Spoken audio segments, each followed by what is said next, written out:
Joining us now to review some of the headlines of today's newspapers from around the world is Arise News analyst Emmanuel Efeni. Good morning, Emmanuel. Good morning, my friend Ruben. Good morning. Good morning, Rufai. Good morning, sir. Good morning, Victoria Tundu MKO Abiola. Good morning, Mr. Efeni. Good. Now, let's start the review with ThisDay newspaper, Nigeria's newspaper of records. The lead story, Umahi, Wike trade tackles over defection, 2023 presidential race. Ebonyi governor, I refuse to take issue with Wike because he is my friend. But Wike must know that he is a dictator. Rivers helmsman, your defection will not have any effect on us. Yes, but there's another story immediately after that. PDP fights back. List Southeast rewards for supporting PDP. Buhari hails defection. Yes, one of the key points Dave Umahi, the governor who just defected, made was that for supporting PDP since 1999, they've been repaid with injustice and unfairness. But the PDP, at least officially, has said, no, that couldn't have been the case. Because in those periods, the Southeast produced 5 Senate presidents, 1 deputy Senate president who was there for 12 years, 3 terms, 2 national chairmen of the party. For the first time since the Civil War, the Igbos produced Chief of Army Staff, General Hire Jirika, under the PDP. CBN Governor Charles Soludo under the PDP. Coordinating Minister for the Economy, Ngozi Okonjo-Iweala, under the PDP. INEC Chairman Maurice Iwu, under the PDP. Secretary to Government of the Federation, Ayim Pius Ayim, under the PDP. PDP officially responding to Umahi's allegation or accusation that the Southeast has not benefited for its massive support given to the PDP over the years. Other newspapers are also reporting this story. The New Telegraph, defection, senators, reps disown Ebonyi governor. Buhari hails Umahi's defection, says it's a bold move. Wike, another PDP governor planning to jump ship. Well, one of the things Umahi said was that by dawn, PDP will be history in Ebonyi. But all the National Assembly members from Ebonyi states, senators, House of Rep members, led by a former governor of that state, Sam Egu, they are saying Umahi is on his own. They are still firm, proud, card-carrying members of the PDP. Now, the Leadership newspaper also has this story on its front page. Umahi's defection heightens agitation for Igbo presidency. It's non-negotiable, says Senate Minority Leader, that's Eyinaya Abaribe. Igbo alone can't produce presidents, says Okorosha, one-time governor of Imo State and senator. President Muhammadu Buhari endorses Umahi's membership of APC, says his defection is based on principle, not cohesion. Progressive governor Tom Ebonyi. Now, Ruben, you mentioned a number of issues on this. First, the fact that the 2 governors were on TV going back and forth, bickering, is good news for the editor in his newsroom. Yesterday must be one of the days many editors relaxed because their lead story for the following morning was assured. If they were doing peer review, I'm not sure they will make the front pages of many newspapers. So for that, please leave. I think Of course. if they want to continue, let them continue. But so that we can sell newspapers. so that we can do our job. But I think the big lesson I will take from the Umahi's defection, and perhaps Umahi himself knows it, maybe not, is that he has forced the Igbo presidency issue back to the front burner. Now, APC will be forced to also look at that issue, because that is the reason why he has come to the APC.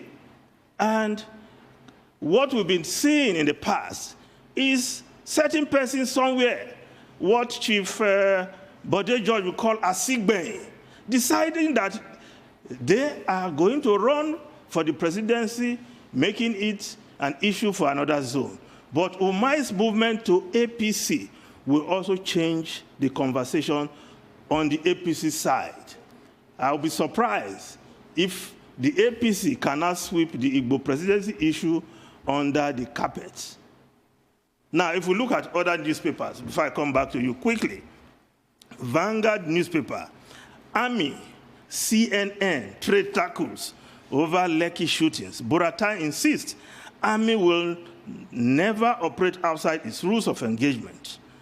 Army used live bullets on Lekki protesters, CNN. That's their report. Nigerians should feel safe. Kidnappers, bandits being dealt with, says Buratai. The Daily Sun newspaper, still on the NSAS.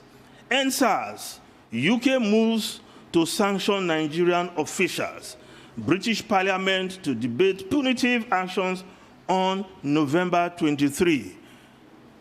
Now, the Daily Trust newspaper, the lead story, tax relief for small businesses as federal government okays Financial Bill 2020, rules out tax increase, reduces taxes on mass transit vehicles. But if we look at the story beneath that, killings, abductions, passengers desert Abuja-Kaduna Road, throng train stations, transporters threaten strike over highway insecurity, sack service chiefs now, northern elders are crying out, troops launch manhunt for bandits. The Kaduna-Abuja highway has been unsafe, insecure, deadly for some years now. We just hear huff and puff from the Nigerian Army and other security agencies.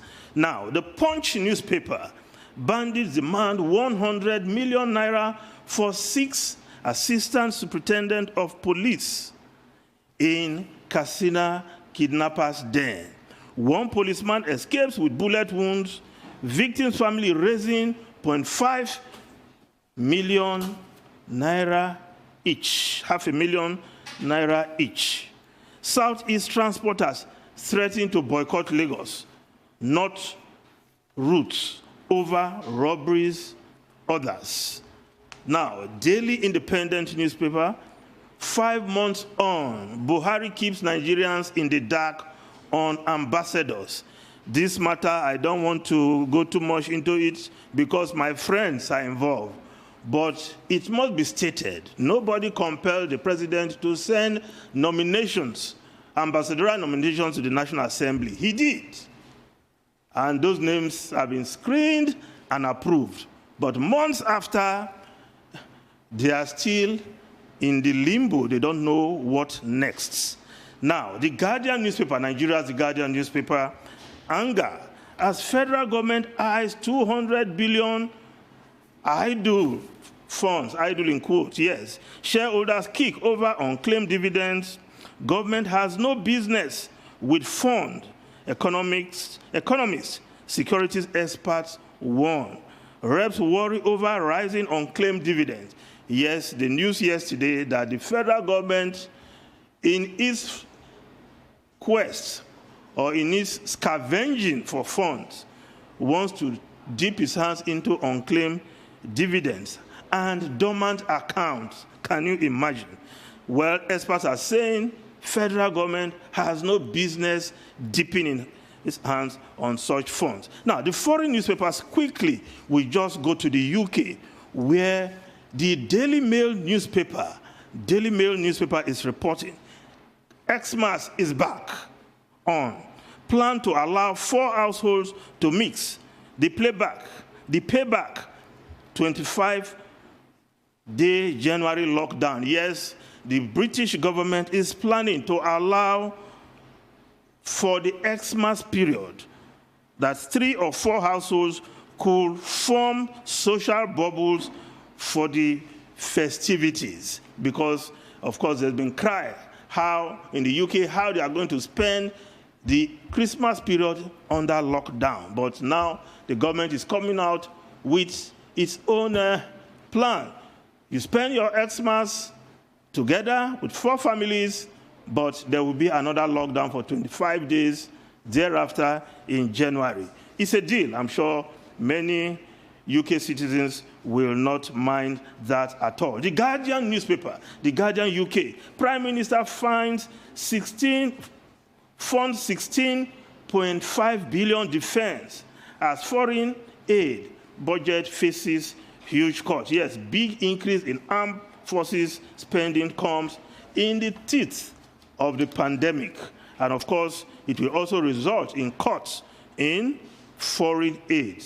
Now, the Independent newspaper of UK, Stammer faced backlash for curbing persecution. Yes, allies hit out after ex-leader is barred from sitting as Labour MP.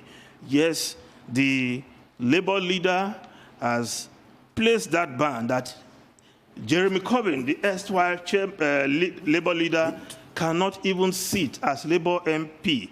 And some are saying that this is persecution taken too far. Len McCloskey, a leader of the Unite Union, Labour Party's biggest financial contributor, is saying this is persecution and it risks ruining the integrity of the party.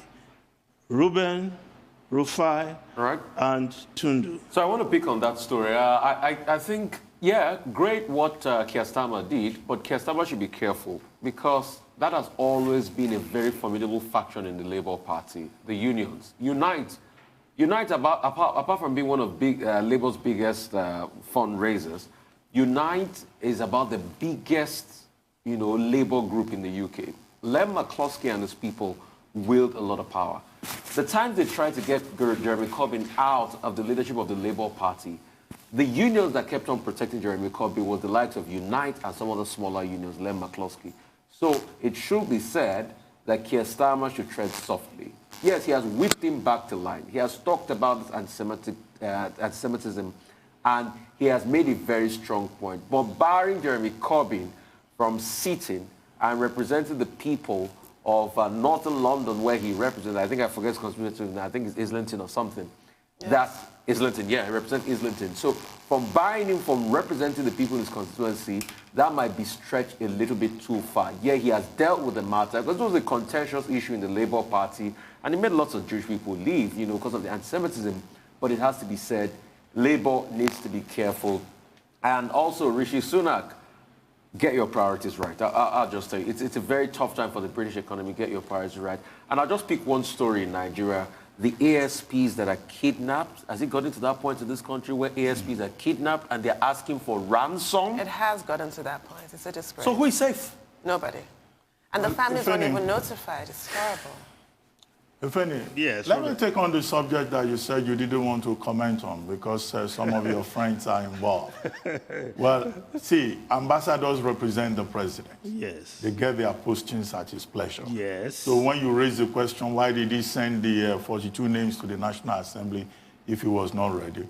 Well, I mean, the president was just following due process because you need to get, the nominees screened.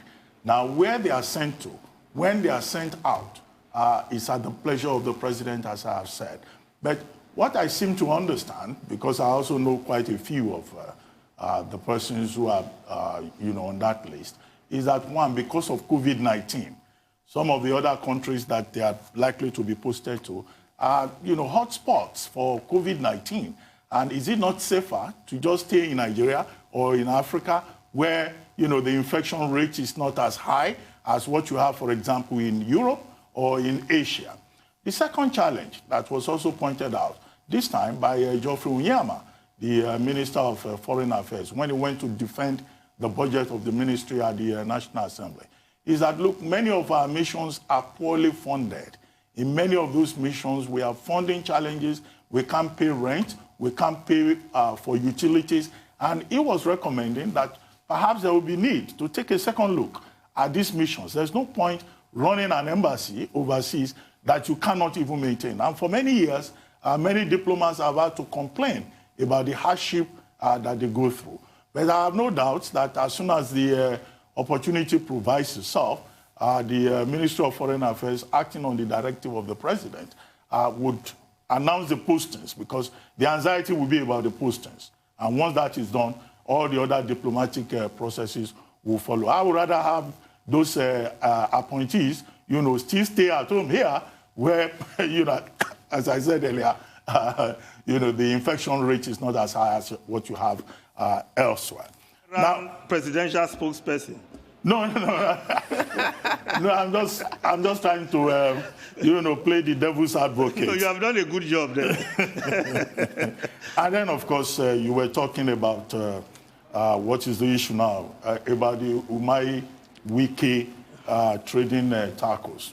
My key point is that, yes, there is a focus now on Southeast presidency, which is a good point to focus on. It's been part of the public debate.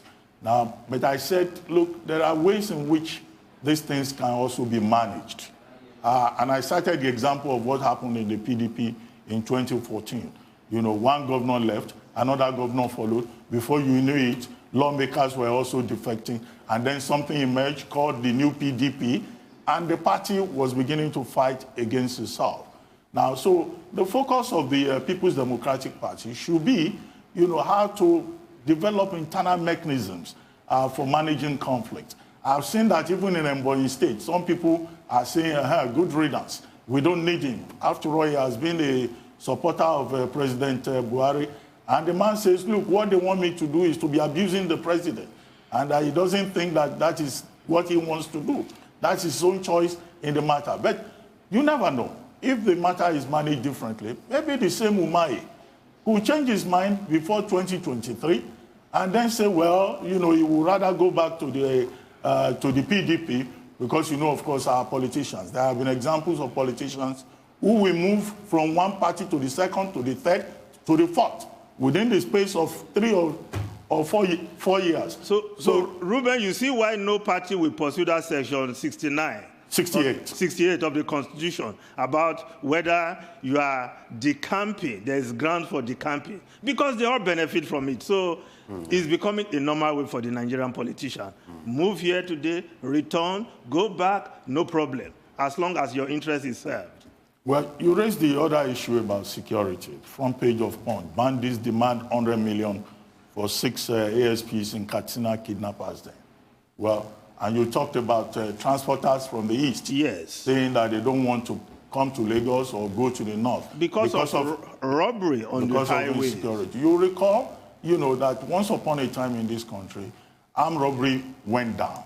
In fact, there was a time we were saying, oh, armed robbery is not so serious anymore because young people have now found work to do on the internet as internet scammers and all of that. But all of a sudden, there's robbery, there is banditry, there is kidnapping. And if policemen themselves are not safe from kidnappers, then who is safe? So, and that draws attention to the need by government at all levels to focus more on the challenge of insecurity in Nigeria. What do we do? How can this country be more secure? Security and welfare of the people being basic function of government. Section 14. Yeah, the most important, subsection 2B, which we were talking about yesterday. But Dr. Batsi, does that mean you're not assured by what the Chief of Army Staff said that Nigerians are safe? Do you feel unsafe in your country? I'm putting you on the spot there. Tundun, we have gone beyond statements from the Chief of Army Staff. Of course we have. We've heard this over and over and over Exactly, again. which is why I raised it. For the umpteenth time. Yes. We want to see action. If Nigerians cannot travel between Kaduna, the political capital of the North, and the nation's capital, Abuja, don't you think there is a serious problem? It's beyond a serious problem at this point, which is why I raised it. It's so hollow, all these verbal assurances of safety. Does anybody feel safe? The answer is no. Nobody feels safe. I mean, the military said they had an operation in that forest on the road to Kaduna yesterday to clear out That's the bandits. Air Force. The Air Force. The Air Force. But guess what? A lot of people still flooded the train stations. So even with the military operation and the clearance, people still prefer to go through the train. Because they have heard that before, that the road has been cleared, it is now safe. Some took their words for it, and alas, they were attacked when they entered that road. But let's not forget, is this the same road that some people went to pray for security on that road, but they couldn't take the road? They took the train. I remember that. Efeni, you didn't talk about the Amotekun in Oyo State. Well, how did you miss that? Well, Amotekun is becoming, Okay. well, still story. Okay. Well, but Well, another set graduated, the first set in Oyo State. And yes, Oyo State just putting theirs together. I think other states outside the Southwest should learn from what the Southwest state governors have done, taking the bull by the horn and trying to provide security for their people. Apparently, states can no longer just rely on federal police. Yes, that's what we have for now. Let's try and make them work, but they need support. And that support cannot just be funding from security votes only. States should put together their own security outfit. Delta is doing something like that. Obaseki has said he's going to do something because the rate of criminality and robbery in Benin and environs is also on the high side. So all state governors must see how they can help their states until such a time that we can amend the constitution to accommodate state police. All right. well, thank you, Efeni. Thank you so much.